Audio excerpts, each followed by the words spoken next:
નમસ્કાર વિદ્યાર્થી મિત્રો, લર્ન વિથ નિલેશમાં તમારું હાર્દિક સ્વાગત છે।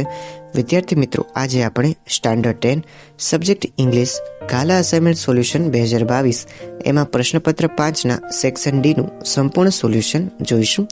તો આ વિડીયો તમે પૂરેપૂરો જોજો, જેથી કરીને બધા પ્રશ્નોના જવાબ તમને સરળતાથી સમજાઈ જાય। આની અગાઉ આપણે અલગ અલગ વિષય માટે અલગ અલગ સેક્શનના સોલ્યુશનના વિડીયો આપણી ચેનલ ઉપર મૂકેલા છે, તો તેમાંથી પણ તમે વિવિધ વિષયોના સોલ્યુશન મેળવી શકશો। અને તમારું જે નવું ગાલા અસાઇનમેન્ટ આવ્યું છે તેના પણ સોલ્યુશનના વિડીયો મુકાઈ રહ્યા છે, તો તે પણ તમે જોઈ શકશો। એટલા માટે તમે મારી ચેનલને સબસ્ક્રાઈબ કરો અને બાજુમાં આપેલા બેલ આઇકનને દબાવી દેજો, જેથી કરીને જ્યારે પણ હું આવા અગત્યના વિડીયો અપલોડ કરું તો તેનું નોટિફિકેશન સૌથી પહેલાં તમને મળી જાય। વિડીયો પસંદ આવે તો વિડીયોને લાઇક કરજો અને તમારા મિત્રો સાથે શેર કરવાનું ભૂલશો નહીં। તો ચાલો વિડીયો શરૂ કરીએ। 45 નંબરનો ક્વેશ્ચન છે કે turn the following dialogue in indirect speech. અહીંયા તમને જે સંવાદ આપેલા છે, ડાયલોગ આપેલો છે, તે ઇનડાયરેક્ટ સ્પીચમાં તમારે કન્વર્ટ કરવાનો છે। અત્યારે આ જે સંવાદ છે એ ડાયરેક્ટ સ્પીચ છે, એને આપણે ઇનડાયરેક્ટ સ્પીચમાં ફેરવીશું। તો સૌથી પહેલાં આપણે ક્વેશ્ચન વાંચીએ। Mihir asked, can I speak to Vinay? Jay said, Vinay is not at home, may I know who is speaking? તો બે જણા વચ્ચે ફોનમાં વાત થઈ રહી છે। મિહિર જે છે એ કહે છે કે શું હું વિનય સાથે વાત કરી શકું? ત્યારે જય ફોન ઉપાડે છે અને કહે છે કે વિનય ઘરે નથી, શું હું જાણી શકું કે કોણ વાત કરી રહ્યું છે એમ? તો મિહિર કહે છે, I am his classmate, my name is Mihir, please ask Vinay to call me. તો મિહિર એવું કહે છે કે હું એનો ક્લાસમાં ભણતો વિદ્યાર્થી છું, ક્લાસમેટ છું, મારું નામ મિહિર છે અને તમે વિનયને કહેજો કે તે મને કોલ કરે। જય કહે છે આઈ વિલ, એટલે કે હું એને કહીશ કે જે તમને કોલ કરશે। આ ડાયરેક્ટ સ્પીચને હવે ઇનડાયરેક્ટ સ્પીચમાં આન્સર જોઈએ। તો મિહિર આસ્કડ, એને પૂછ્યું હતું એટલે આસ્કડ લગાવવાનું। Asked Jay if he could speak to Vinay, પછી શું છે, જય એનો રિપ્લાય આપે છે। તો Jay replied that Vinay was not at home and, એની સાથે એને બીજું શું પૂછ્યું હતું, તો and asked he if he might know who was speaking, એટલે કે કોણ વાત કરી રહ્યું છે તે પણ એને જાણવું છે। તો Mihir replied that he was his classmate and added, એટલે કે વધારાનું એને જે કીધું એને માટે લખવાનું and added that his name was Mihir and requested to ask Vinay, અહીંયા વાય લખજો, Vinay to call him. Jay replied that he would call, એટલે કે તે કોલ કરાવશે। તો આ રીતનો આન્સર આવશે। એની પછી છે કે join the sentences using the correct conjunction from those given in the brackets. અહીંયા તમને જે ક્વેશ્ચનની પાછળ બ્રેકેટ આપેલા છે એની મદદથી આ જે વાક્ય છે તેને પૂરું કરવાનું છે। બે વાક્યોને જોઈન્ટ કરવાના છે। ઘણા વાક્યો સહેલા હોય કે તમે આમાંથી જે વચ્ચે ઓપ્શન આપેલા છે 3, એનો ઉપયોગ કરીને તમે આન્સર લખી શકશો, પણ અમુક વાક્યો એવા હોય કે જેમાં તમારે વાક્ય જે છે એને થોડુંક ફેરવવું પડે, બદલવું પડે। તો આપણે એ ક્વેશ્ચન પણ બધા જોઈશું। 46 છે કે please write fast, you will not be able to complete the test. ઝડપથી લખો, તમે ટેસ્ટ કમ્પ્લીટ નહીં કરી શકો। તો શું આવે, તમે ઝડપથી લખો નહીંતર you will not be able to complete the test. તો આન્સર લખીશું please write fast, otherwise you will not be able to complete the test. તમારે આની નીચે અંડરલાઇન કરવાની છે, મેં અહીંયા ઇન્વર્ટેડ કોમામાં લખ્યું છે જેથી તમને ખ્યાલ આવે। 47 છે કે do not play outside, it is very hot, બહાર રમશો નહીં, બહુ જ ગરમી છે। તો શું આવશે, સો ધેટ આવે નહીં, ધેરફોર પણ આવે નહીં, બીકોઝ કારણ કે ગરમી છે એટલા માટે તમારે બહાર રમવાનું નથી। તો do not play outside because it is very hot.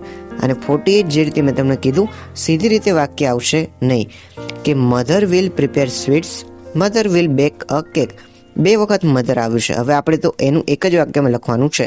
તો મધર શું બનાવવાની છે, સ્વીટ્સ મીઠાઈ બનાવવાના છે, અથવા તો પછી શું બનાવશે, કેક, બંનેમાંથી એક વસ્તુ બનાવશે। તો આપણે શું લખીએ, આઈધર ઓર, કેમ કે યા તો પછી મીઠાઈ બનાવશે, યા તો પછી કેક બનાવશે। તો mother will either prepare sweets or back a cake, બે વખત મધર લેવાનું નથી। આપણે વિચાર લેવાનું કે મધર વિશે વાત છે, જે રીતે મેં તમને પહેલાં કીધું હતું આમાં થોડુંક બદલાશે. અમુક વાક્ય હોય કે જેમાં ડાયરેક્ટ વચ્ચેવાળો શબ્દ લખી અને બંને વાક્ય જોઈન્ટ કરી શકો, પણ જેમાં એકને એક નામ ફરીથી આવતું હોય, મધર આવતું હોય, જયનું નામ ફરીથી આવતું હોય, કોઈ પણ વ્યક્તિનું નામ ફરીથી આવતું હોય, તો એ લોકોના નામ વારે ઘડી લેવાના નથી. એક જ વખતમાં એક જ વાક્યમાં બંને વસ્તુ આવી જાય એવી રીતે લખવાનું છે. તો mother will either prepare sweets or back a cake. Mummy જે છે કાં તો સ્વીટ્સ બનાવશે અથવા તો કેક બનાવશે. 49 rewrite the paragraph correcting the underlines word. અહીંયા તમને અંડરલાઇનના જે વર્ડ છે તમને અહીંયા મેં ઇન્વાઇટેડ કોમામાં લખેલા છે, જે વર્ડ ખોટા છે એને તમારે સુધારીને લખવાના છે. મેં અહીંયા તેનું નિશાન સાથે આન્સર લખેલા છે. તો આપણે આન્સર સુધી જઈએ કે હિમાલયાઝ માઉન્ટેન્સ, જે અહીંયા સ્પેલિંગ મિસ્ટેક કરીને આપી છે. માઉન્ટેન્સ એની વચ્ચે જે કોમા કરેલો છે એ કરવાનો નથી. To the north of India, પછી ઈટ જે છે એની જગ્યાએ તે, કેમ કે માઉન્ટેન્સ છે, એકલું માઉન્ટેન નથી. માઉન્ટેન એકલું હોત તો ઈટ આવે, પણ અહીંયા શું છે માઉન્ટેન્સ, ઘણા બધા માઉન્ટેન પર્વતોની વાત છે. તો they stretch the are beautiful for 2000 miles from Kashmir to Assam. The tops of the mountains are covered નહીં, covered શેનાથી કવર્ડ છે તો covered with snow throughout the year, એટલે આખા વર્ષ એટલે કે 12 માસ સુધી એ જે માઉન્ટેન જે છે પર્વતો છે બરફથી છવાયેલા હોય છે, બરફથી ઢંકાયેલા હોય છે. તો એ રીતનો આન્સર છે. તમે આ રીતે આન્સર લખી દેજો. મેં અહીંયા તમને સમજાય કે ક્યાં ક્યાં સુધારવાનું છે એટલા માટે આવી રીતે ડોટ્સ, ડાયમંડના ડોટ્સ કરીને આપ્યા છે. તમે આની નીચે અંડરલાઇન કરીને પણ આન્સર લખી શકશો. ઓકે, આગળ જઈએ. Do as directed. 50 છે કે Mohan open the door, the watchman gave him the keys, Mohan took the keys and kept them on the table. મોહને દરવાજો ખોલ્યો, વોચમેન જે હતો એને કી એટલે કે ચાવીઓ આપી, મોહને એ ચાવીઓ લીધી અને પછી એને ટેબલ ઉપર મૂકી દીધી. હવે આપણે વાક્ય કેવી રીતે લખવાનું, તો begin like this, the door was opened, એટલે કે બધું ભૂતકાળમાં લઈ લખવાનું છે. તો the door was opened by Mohan, અહીંયા બાય લખવાનું છે, બરાબર. Opened by Mohan. The keys were given to him by the watchman, એ કાઢી નાખજો. The keys were taken and they were kept by Mohan on the table. જે સુધારો છે ઓપન્ડ બાય અને અહીંયાથી હી કાઢી નાખવાનું, બાય ધ વોચમેન એટલું જ લખવાનું છે. તો થોડુંક ધ્યાન રાખજો, આમાં થોડીક ટાઈપિંગ મિસ્ટેક થઈ છે, બાકી સાચું છે, કોઈ વાંધો આવશે નહીં. 51 છે કે look at that lady, she is with her mother in law, that is her son, the other boy is her nephew. તો આ સ્ત્રીને તમે જુઓ, she is with her mother in law એટલે કે તે તેની સાસુ સાથે છે, ધેટ ઇઝ હર સન એટલે કે તે તેણીનો છોકરો છે, અને બીજો જે છોકરો છે તે તેનો ભત્રીજો અથવા તો ભાણેજ છે. નેફ્યુ એટલે ભત્રીજો અથવા ભાણેજ બંને માટે લખાય છે. જેવી રીતે અંકલ અને આંટી, કાકા કાકી, મામા માસી, ફુવા ફઈ બધા માટે અંકલ આંટી હોય, એવી રીતે નેફ્યુ જે છે એ ભત્રીજો અને જે ભાણીઓ હોય એને માટે લખાય છે. તો બિગન લાઈક ધીસ કરીશું કે લુક એટ ધ જેન્ટલમેન, એટલે કે લેડીની જગ્યાએ જેન્ટલમેન બનાવવાનું છે, એટલે કે સ્ત્રીલિંગનું બધું પુલ્લિંગમાં લખવાનું છે.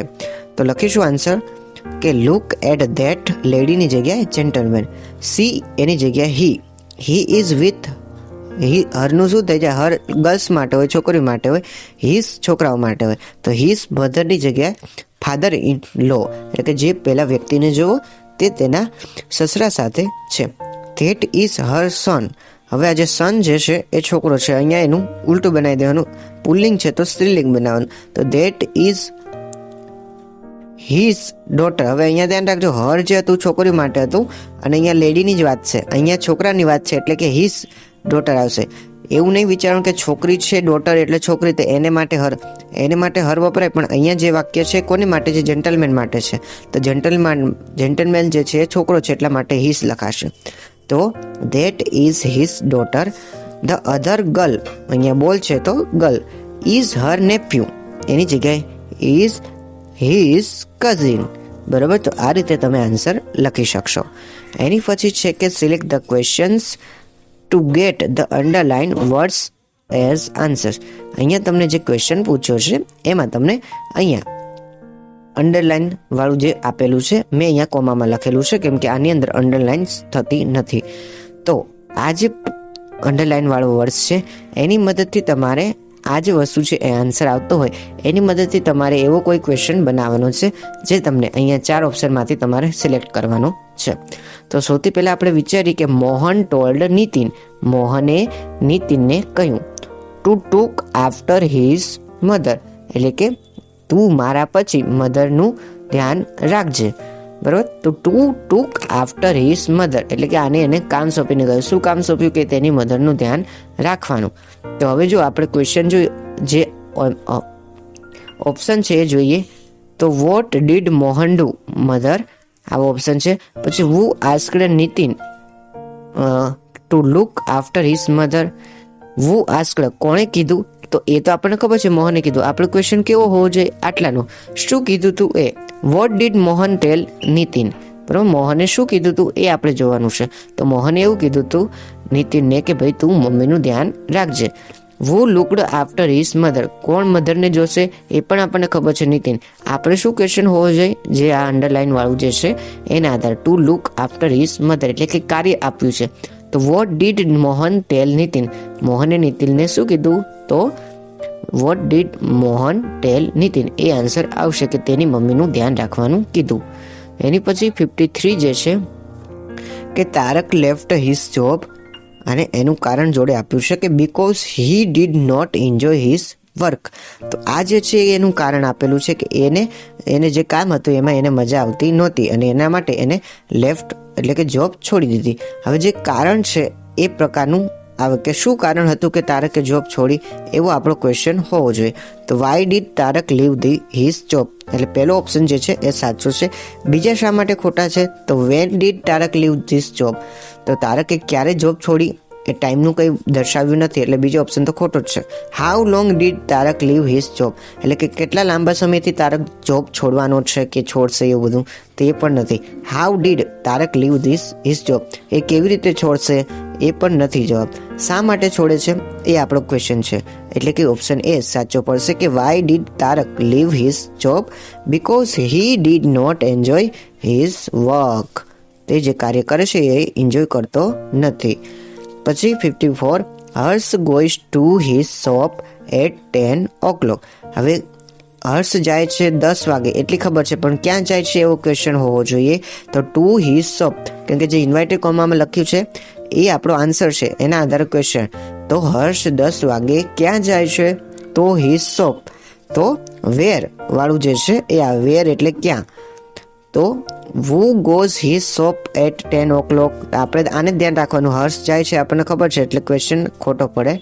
When does Harsh go to his shop, 10 વાગે જાય છે એ પણ આપણને ખબર છે એટલે બીજું પણ ખોટું. આપણે તો ક્યાં જાય છે એવો શબ્દ હોવો જોઈએ. Where does Harsh go at 10 o'clock, ક્યાં જાય છે?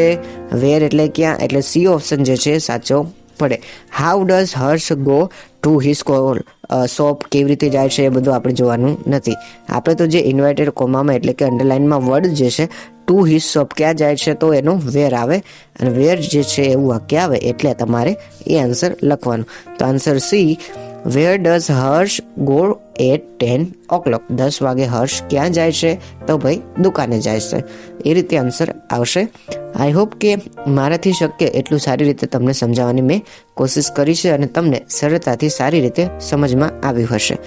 Please like, share and subscribe to my channel learn with Nilesh. અને આવા બીજા અન્ય વિડીયો જોવા માટે અમારી ચેનલ લર્ન વિથ નિલેશને અત્યારે સબસ્ક્રાઇબ કરી દો. વિડીયો જોવા બદલ આપનો આભાર. ધન્યવાદ.